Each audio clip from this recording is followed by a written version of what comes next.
సంగారెడ్డి జిల్లా సదాశివపేటలో మాజీ మంత్రి హరీష్ రావు మాట్లాడుతున్నారు. ఇప్పుడు లైవ్ చూద్దాం.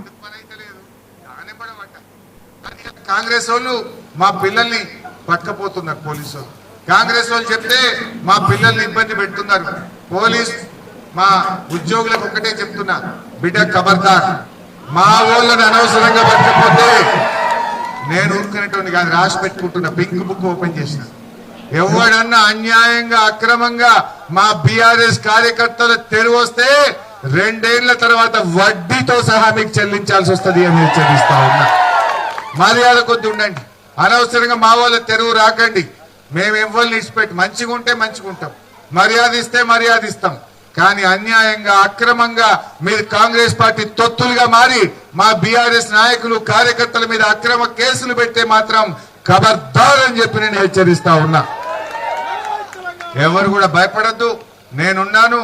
మరి ఇవాళ అనిల్ అనే మా అబ్బాయిని కూడా పోలీసు వాళ్ళు తీసుకుపోయి అనవసరంగా ఇబ్బంది పెడుతుందని తెలిసింది. తక్షణమే ఆ పిచ్చి ప్రయత్నాలు మానుకోవాలని చెప్పి కూడా నేను ఈ సందర్భంగా మనవి చేస్తూ, మరి ఇంత ఎండలో కూడా ఇంత పెద్ద ఎత్తున మీటింగ్ పెట్టిందంటేనే బీఆర్ఎస్ గెలుపు ఖాయం ఖాయం అని నాకు అనిపిస్తా ఉంది. జై తెలంగాణ. కారు గుర్తుకే, కారు గుర్తుకే.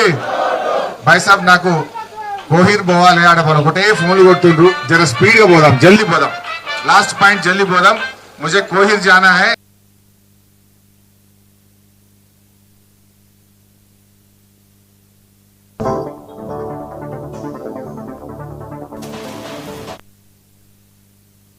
हमारे गरीबों के मसले